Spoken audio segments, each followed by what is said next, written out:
When we think about COVID, we should consider the fact that we're dealing with physical aspects of how we exist as people, these social relationships everybody can feel, tremendous impact on the economic environment and the political environment. These are all tremendous changes that we're experiencing, and these are all things that are driven by COVID, but there's a lot of other things happening besides COVID, as you'll soon see. We have gone through unbelievably difficult time of uncertainty. But things are emerging. It's starting to become clear. What are the emerging? What are the waves of change that are coming up? So what can we say? Professor Kernow at NYU used to say, so what can you say about the information? What can you say about the situation? So we want to understand what are the things we can think about, these waves, and what are the trends? What can you do about them to improve your business? And you really need to think about, okay, what do we know?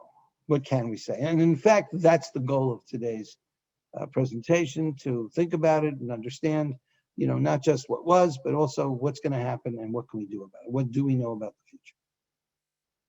Now, waves are strange things, A wave, first of all, there's not one wave. Waves keep coming, coming. And we talk about the waves of corona, but you can think about waves of change, waves of challenge, waves of disruption that continue to come one after the other after the other. So, people talk about some new normal. I don't know if there's any normal anymore at all, but waves are repeating themselves. The other thing about waves, and especially in surfing waves, you have to have a presence of mind about the entire flow, what's happening, how the ocean, okay? But you also have to be able to deal with your own specific thing. So what's happening in the external environment, corona, all kinds of things that are happening in the new economy or whatever, that's beyond your control. You don't control corona, you don't control, you'll see what Congress does, you don't control these things. But then there's the question, what do you control? What can you actually do? How do you play, or how do you surf the waves of change? And to explain that to you, look at this guy here, okay? He's surfing, his hands are up, he's cool. Oh my God, look at him, he almost gets wiped out. And he survives. But look at that, okay? Now, what do you do with your feet? What do you do with your balance? What do you do with your board? Now, those waves are coming. Can you understand your role, what you're going to do? And, be careful, because look, this guy thought he had it made, and then boomba, boomba, he gets clobbered. I didn't even know if he was going to make it out of this thing. And this is the story of what we are going through now. And this is the challenge for everybody to think about. All right, got the waves, not afraid of them, going to ride them. Now, what steps do you need to do? How do you train yourself to ride these waves of change? So that's really a very good example of how you need to think about things that are happening right now. And what are the primary trends? What are these waves? First of all, there's the issue of money. Money is becoming politicized. The politicalization, but they call it the politicization of money. Now, okay, there's always politics and money, but not like you see it today. Not like you see the use of money. And I'm not talking about politics. I'm talking about the way money is being used to combat coronavirus, for example. And I'll explain to you, but how you relate to money has got to change. The polarization trend. And it's not just in the United States where you find a lot of people that are saying, hold it, I'm entitled to things. And, you need to help me, or you need to make up for all those years that I was having problems. Versus meritocracy, where people say, no, we're a capitalist structure, and we just give money to people who are successful and can make more money or can do better things. We're not into this entitlement thing. And there are these two forces now. And the big thing is deglobalization. Look at the relationship between the United States and China. Now, it's no one's evil, but it's just changing. It's just splitting out. It's just the world is coming apart in terms of the old days of kumbaya, don't worry, everybody loves everybody. Those years are changed, and we are now in an environment of separation for a lot of things. It's sad, but whatever it is, it's good. It's sad. Look what's happening in Russia now, and look what's happening in China now. Look what's happening in the United States. So, there's this differentiation. It's just a trend. It's a trend that people are moving apart. And then we power. Now, we power is amazing. We got these millennials, and we got these people thinking, and digitalization, or the media, you want to call it social media, that's created an environment where people work together and interact with each other to create these virtual communities that are extremely powerful, extremely powerful. And the way people think, the way millennials think, we target the millennials. It's not just millennials, but the way the younger generation, the new generation of people that are taking over leadership think. And of course, environmentalism. If I'm in my late 60s, right? I don't worry that much about environmentalism, but my kids do. They say, well, we're actually going to feel the heat. So people at different ages have different perspectives, have different relationships with things, but environmentalism is very strongly a trend. Social responsibility is a trend, as you'll see. And then inside of this we power is this me identity. Who am I? I want goodness. People want to be good. They really do. And they have personal identity, and then they have their social identity and how they are inside and outside, and what that means for the jewelry they buy or how they express themselves. So these are major trends of the me, the we, polarization, and money. And let's think about this money thing, okay? We're talking now about 2.8 trillion, not billion. We're beyond the billions, 12 zeros. There's a discussion today whether Congress will approve the $1.9 trillion deal. They probably will. And another 900 million. Okay. So you're talking about a lot of money that is going to be going out there. 331 million Americans, $8,358 for every American. Wow. It's just a lot of money. And it's funny, we were talking to pawn shop guys, and people that go to pawn shops, they get a lot of money now because it's for them, it's a lot of money. You get 8,300. You're not going to get the $8,358. You get whatever the 4,000 or whatever dollars.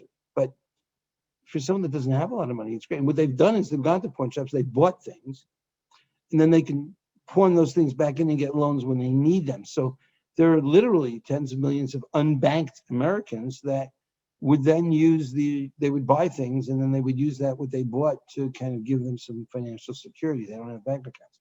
So when you think about what's going on, and right now, there's a tremendous flood of money coming into the U.S. It will come into the U.S. economy. Huge amount of money. And that's going to change behavior. Now, what are people doing with the money? And this gets complicated a little, because let me explain.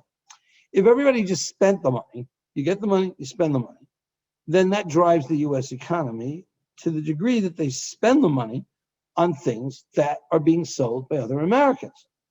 But if the United States government gives a ton of money to everybody and they buy stuff at Walmart that comes from China, well, then you're going to create economic development in China and not in America.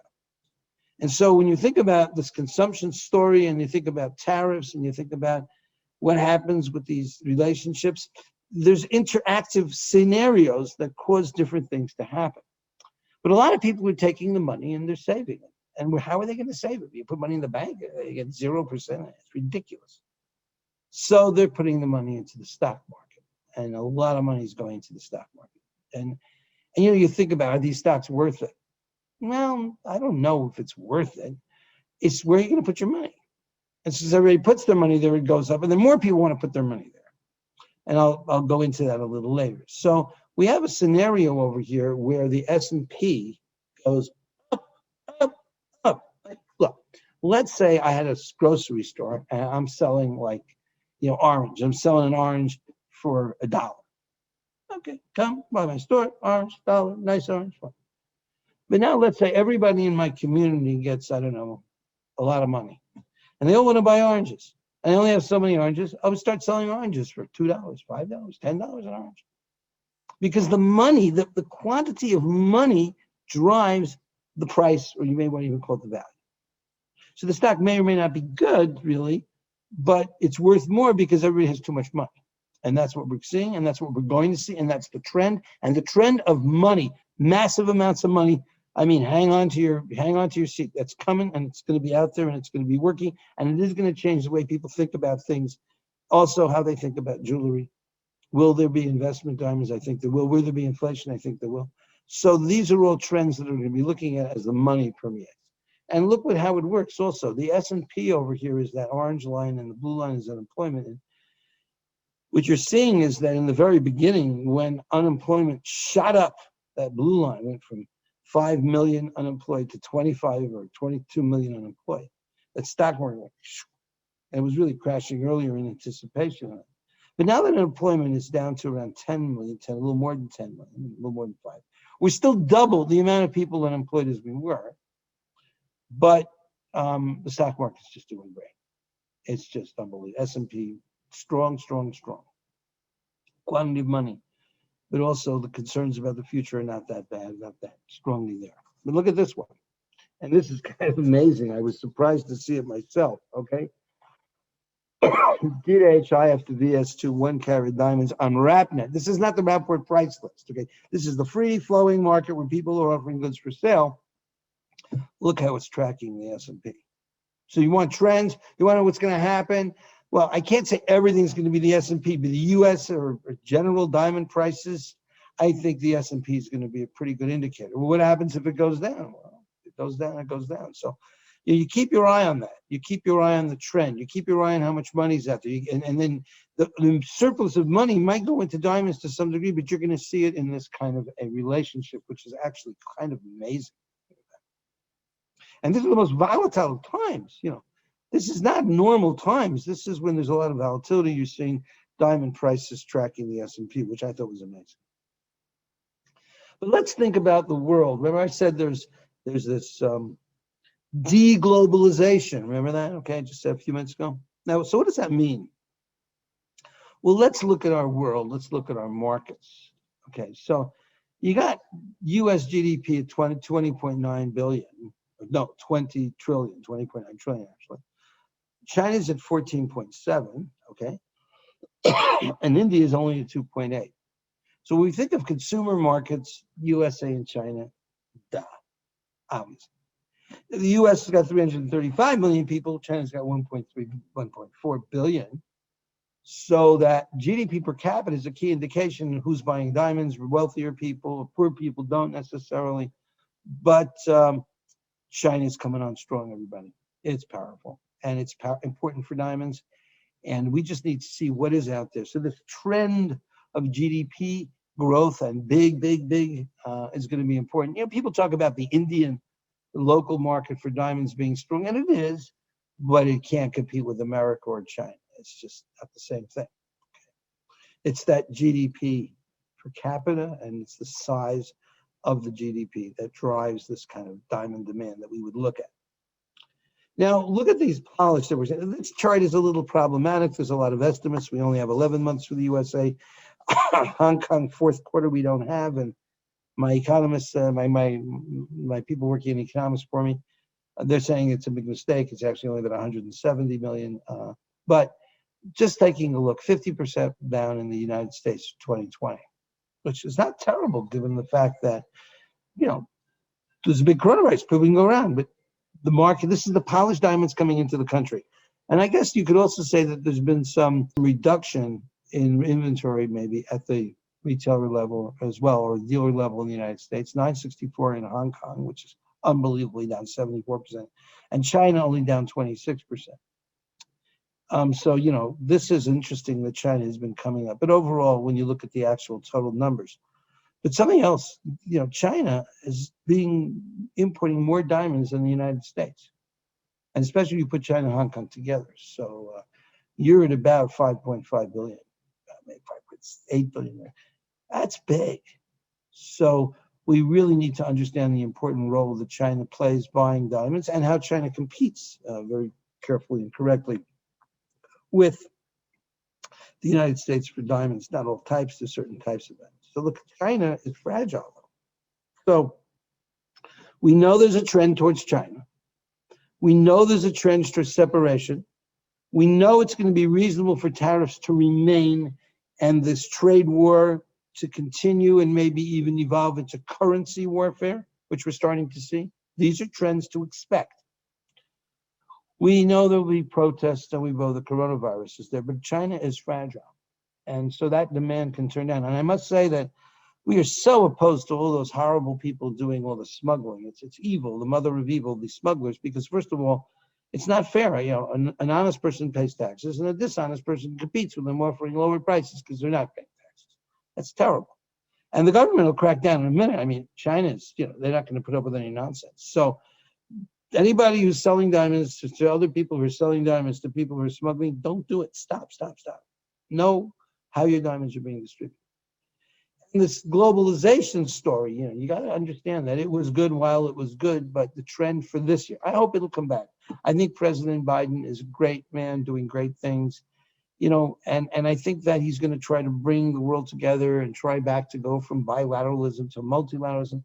I don't think he's going to have a lot of success, but I think he's a great guy and he's going to try to do good things. So, but don't count on this globalization being a great pusher for demand. Now, diamonds, yeah, we're okay. We can sell China, we can sell, we can sell America, but even in exports from India to China not getting along. India and China not getting along. So China kind of holds them up at customs, and so everybody ships everything to Hong Kong first.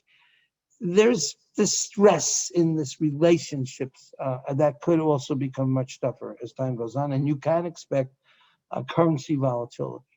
You can expect currency volatility as well, which is a trend that you should be aware of if you're running your business. So diamonds may be a pretty good thing to have in a more uncertain world where you have countries and all kinds of strange things going on. So you might see inflation, you might see stuff like that that's going to push the globalization issue. Now this is an interesting thing over here because you see this little drop over here towards the end of the year, and these are 30 pointers. Now, we have, what is today's date? Today's the 4th, right? So Valentine's Day is the same day as Chinese New Year. So we're hoping that this will pick up again. But this thing told you that China was kind of taking it a little easier because these 30 pointers and the better quality 30, that is the bread and butter of the Chinese engagement ring demand. So watching that come down a little bit, we notice people, we tell people, be aware. My latest reports over here, well, this is 0201, it's got a little bit, but we're seeing some problems there, which means that China is strong and is important, but it may not continue as strong, as important as it has in the past, especially if the government cracks down because of smuggling and stuff. But overall, I'm bullish on the Chinese diamond demand. I'm not bullish on the relationship between China and the United States. Tariffs are going to continue, get worse, but I do think that China is going to remain the second most important diamond market and will be critical for stability in prices and stuff. Now, looking at the U.S. polished over time, this is now, we can't look at goods under the half carat because the data for the United States is total garbage. It's ridiculous. It's like, I don't know who's smuggling what, but the United States, it's embarrassing. They have been exporting $4 billion a year more of diamonds under the half carat than they have been importing, and there are no diamond mines in America. So I have to write a letter now that President Biden is in. I have to write a letter, but it's crazy. So I don't trust the data. But looking at the goods over half carat, they're a pretty good indication because how many people are going to buy Melly in the States because they don't have that much manufacturing in the States? Most of manufacturing is elsewhere, so that would be jewelry imports. Anyways, over the half carat, look how we're coming down here. So, we need advertising, but this is the trend. Now, I think the trend's going to stop and reverse itself. So I'm not telling you, I expect things to go to nothing, but I do think that we're coming off a low number here. So I would expect U.S. net polished diamond imports to increase in the year ahead. Maybe we'll get up to 5.5 billion. So, but we should just be aware of what's coming down and what has happened. And don't forget, 2019 was not a banner year. It was also a year of declines, as you can see. The U.S. polished imports to diamonds, we were down 28% in 2019. We're down to 3 billion. We were at 6 billion in 2019. 2021, I'd like to see us back to about 5 billion. So I think we've hit a low year.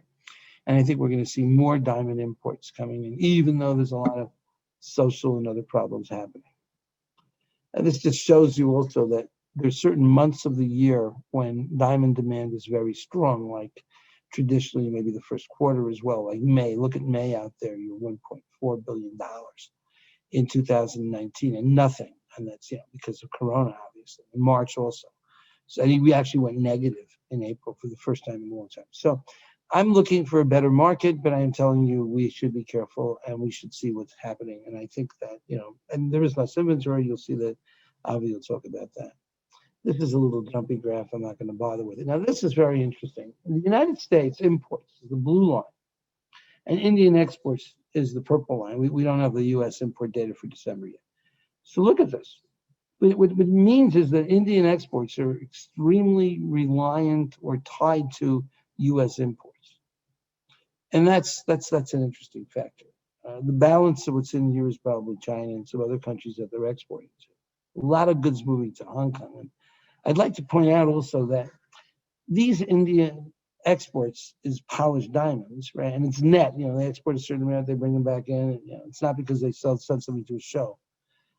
India has got a real serious problem because they're not a trading market. And you've got this thing, I'll call it Africanization of diamonds manufacturing, where De Beers is selling diamonds to people who cut them in Africa. Now, if you cut diamonds in Africa, you don't want to re-import them to India and pay it's 7.5 plus 10%, 8.25% tax. And again, the customs makes you miserable. So you just ship this to Hong Kong or maybe somewhere else. I think New York has a case to be made, and does Israel to be a diamond trading center. But as long as India is charging 8.25% import tax and polished diamonds, they do not have a chance to be in a trading center. And it's really a shame because they're going to lose that business. And I see them losing it every day. Maybe the next quarterly, I do these talks every quarter, we'll show you maybe exports from Botswana, polished diamonds from Botswana. So India's net, according to the Indian government, is a 35% decline, $12.5 billion. And according to the United States, with the United States imports from India and re-exports and stuff, you're talking about a 63% decline. And again, we're talking about goods over the half carat. There might be goods coming through Hong Kong, but through other markets because of the manufacturing of Botswana. So whatever the situation is, we had a tough year. The trends were down strongly. I think we're at the bottom. I don't think it's going to get worse, actually. This is a standard thing we push up there to show the rough and polished prices. And there's a tremendous concern that as soon as things get a little better, people push up rough prices. And I worry because I don't see any profits there. And so, now if there's uncertainty about money and there's all kinds of other things going on, and really it's about the banks just making it possible. The banks are giving money to the, it's just giving people money. So instead of creating a trading market, a lot of Indian banks are just putting out the money. And America's pushing out money too. So what we're going to see over here is this gap. And if this gap grows anymore, it's going to be, even as it is now, it's very problematic, very problematic. And so I would encourage people not to pay high prices for rough diamonds. An interesting thing that I have to buy rough diamonds. And I think there's an interesting argument here about not cubic zirconia, but about synthetic diamonds.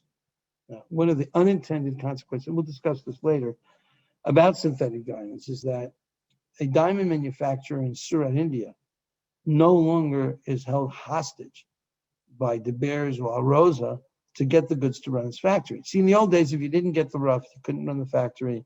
You didn't know what to do with your workers. Now, you just cut synthetic diamonds. No problem. Lab grown. So that takes the pressure off of diamond manufacturers in places like Surat to have to buy rough at high prices. It's a very complicated story with these rough prices and the relationship between rough and polished. But I am hoping that there will be some level of rationality that will allow people to make some decent money manufacturing. And here you can see how the sites came back. So the blue line is 2019 and the orange line. So we're seeing a resurgence, a re-establishment. Now here you got all this stuff over here. This is Corona all over it. This is all Corona. Okay, this whole area here, where you had like much less sales, so inventories accumulated out there. But now, but I would caution greatly against irrational exuberance, which means, oh, it's great, everything's over, let's go. No. Waves, baby, waves. Okay, so Corona's not over, this is not over, and we should be very careful about rough diamond prices and stuff. But again, I'm talking to America now. My earlier talk was with India. I don't know how many people are buying rough there, so I wouldn't worry about it. But don't get pulled into higher diamond prices unless you have a customer for it. And there are reasons that prices can increase, like I just showed you before. S&P 500, people more wealthy, People own stocks, they're more likely to buy diamonds, they have money. So, watch that. But make sure you have customers. You don't want to get stuck with a lot of inventory.